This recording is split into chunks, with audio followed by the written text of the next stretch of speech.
안녕하세요. 이명기 목사입니다. 오늘은 에베소서 3장 묵상입니다.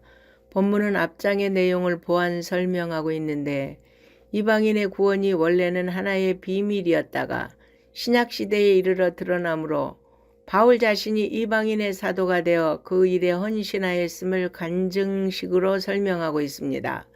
이방인을 위한 하나님의 뜻은 물론 구약의 선지자들도 어느 정도는 알고 있었으나 구체적으로는 알지 못했고 예수님께서 구속사역을 성취하신 이후 신약시대에 이르러서야 확연히 드러나게 되었습니다.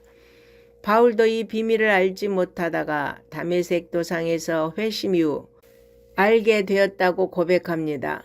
비밀의 핵심 내용은 유대인들로부터 소외되었던 이방인들이 이제 복음을 믿고 유대인 그리스도인들과 동일하게 하나님 나라의 상속자가 되었고 주님의 몸된 교회의 지체들이 되었고 하나님의 약속을 받는 복된 자들이 되었다는 것입니다.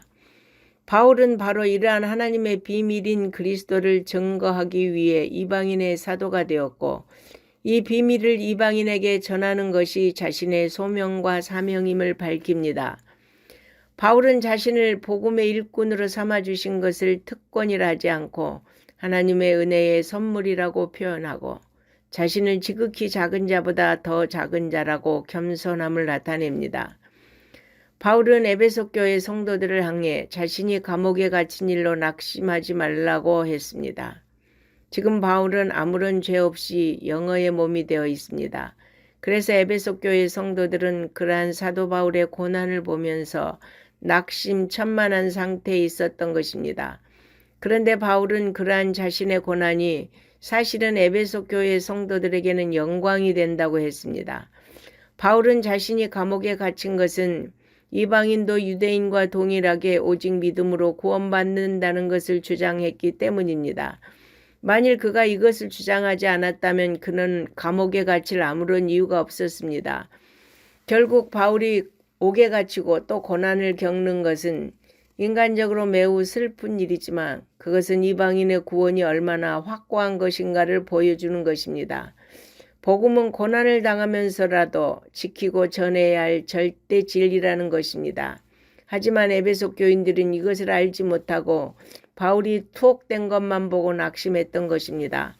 여러분, 바울은 하나님의 부르심에 대한 확고한 소명의식을 가지고 이방인에게 복음을 전하기 위해 일생을 헌신했습니다. 결국은 그것 때문에 순교하였습니다. 오늘날 우리가 구원을 받고 하나님의 자녀가 된 것은 그의 헌신과 희생의 바탕 위에 되었다고 해도 과언이 아닐 것입니다. 우리는 주님의 사랑과 은혜를 결코 잊어서는 안 되겠지만 사도 바울과 같은 전도자의 희생도 잊어서는 안 될 것입니다. 그리고 우리 또한 복음을 위해 희생할 수 있어야 하겠습니다. 이제 바울은 에베소 교회 성도들을 위해 두 번째 기도하는데 1장에서는 기도가 성도 각 개인에게 초점이 맞추어져 있다면 본문은 에베소 교회적 차원의 기도라는 점입니다. 기도 내용을 살펴보면 성도들의 속사람이 능력으로 강건케 해달라는 것입니다. 우리가 성령이 임재하시는 속사람이 강건할 때 세상을 이길 수 있습니다. 또한 성도들이 사랑으로 굳게 서게 해달라는 것입니다. 주님은 에베소 교회가 처음 사랑을 회복하지 않으면 촛대를 옮기시겠다고 하셨습니다. 그만큼 성도가 그 신앙의 뿌리를 두어야 할 곳이 사랑이라는 토양임을 강력하게 강조합니다. 다음은 성도들이 하나님의 절대적 사랑에까지 이르게 해달라는 것입니다. 우리에 대한 주님의 사랑은 상상을 초월하고 모든 지식을 초월한 사랑입니다. 그런데 바울은 주님의 이 사랑의 넓이와 길이와 높이와 깊이를 알기를 기도했습니다. 우리가 세상의 어떤 사랑과도 비교할 수 없는 주님의 초월적 사랑을 받은 것을 알 때 영적으로 충만한 삶을 누릴 수 있습니다.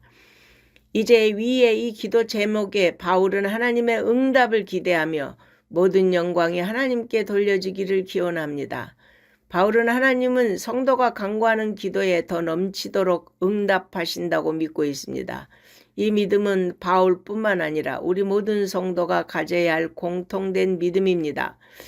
그러므로 여러분, 이러한 하나님을 알고 믿고 날마다 경험하며 하나님을 찬양하는 삶을 살게 되시기를 바랍니다. 아멘.